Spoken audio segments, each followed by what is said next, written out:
Hi guys, it's Lexi Snyder with Inventive Events, and it's Wedding Wednesday, that hump day of the week where we keep your wedding plans on track.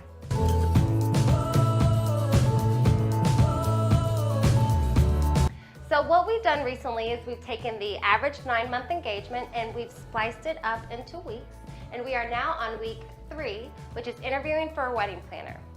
For the past 2 weeks, you've been working on building that budget and that guest list, and now you're ready to take your preliminary game plan to find someone you trust to help you execute that big day. So with all that being said, now let's get to the juicy stuff. So this week, you're gonna focus on researching and scheduling interviews with wedding planners, whether it's face-to-face or by phone. Now with experience and reputation set aside, there are 3 things that can help you get insight into finding that perfect wedding planner for you. First thing to look for is to making sure that they are a good listener. You're gonna want a good listener because at the end of the day, this is about you, your fiance, and your vision, and not so much about their experience and the past events they've seen. So ensuring that you have a good listener on board to help you out is gonna ensure that you have your vision come alive. The next thing to look for is someone that is calm, collected, and resourceful. And if you've seen any of our other videos, then you know that we always love to say that event planning is more so about risk mitigation and not so much about risk elimination. So when things hit the fan, you're really gonna want someone that is, again, calm, collected, and resourceful on your side. Another thing to look for is someone that can handle different personalities. You're gonna wanna assemble a vendor team that fits your vision and your budget.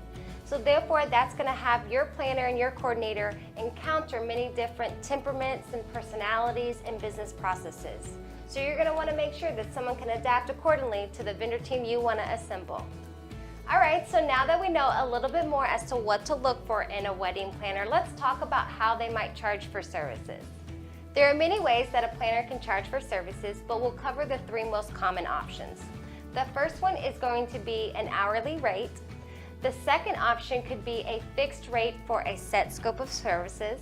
And the third option could be a percentage of the event budget that planner will manage. Now each bride comes to us with a different expectation or perception as to what a wedding planner does right off the bat. Above all, the important thing here is to communicate to the wedding planners that you're considering as to what exactly you're looking for and that level of support that you're needing. In speaking about the services breathing as big or as little as a client may need, let's talk about the services they could offer. So one of the services they could offer could be maybe something like design and budget support, and heck yeah, those are the fun topics.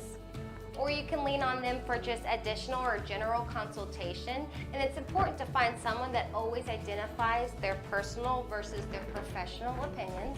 Then you have another option, which is the most common service that a planner offers that everyone is familiar with, which would be coordination support. And we have a lot more videos on our website that you can check out that goes more into detail as to how our coordination services are offered.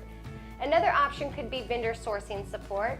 And it's important to know that a vendor referral and vendor sourcing support are 2 different things. So a vendor referral is going to be simply a list of vendors that, hey, I think this is a great match for you, while vendor sourcing support could be more along the lines of the support in contracting and negotiating and managing the vendors that are coming on board for your vendor team. So another option could be administrative tasks, and these are for the tasks that are a little bit more time consuming. So maybe it's sending out the invitations or maybe managing the RSVPs as they come back in. And so all of those type of tasks would fall into that administrative type of support. Here at Inventive Events, we usually see a client that gets a very much of a hybrid model. She said, what? Yes, they get a hybrid model, which is usually a blend. So they get some support hours for some specific tasks, they get some coordination support, and then they get some vendor sourcing to help them accumulate their vendor team. So now we've covered a little bit more about how a wedding planner could charge and what the services could be that they offer.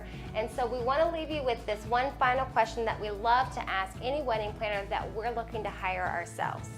And it's really more so of a request than a question. But our request to them is to please tell us about a time when you had planned a wedding and on that day of you had come across an obstacle where resources were limited and you had to overcome it. That's going to give you such great insight into your wedding planner and how they can add value to your special day. All right, guys, that wraps up for this week, and thanks so much for joining us, and we hope those tips help. Now, it's important to remember when watching this series that not every wedding planning process is the same. And in fact, each process is going to have its own beautiful, unique, intricate details to it. So after watching these weekly series, if you find yourself still in need of custom support, make sure to contact your Inventive Events planner today at www.inventiveeventshouston.com. From our company to yours, keep that chin up and be inspired by your wedding planning process. And above all, happy planning!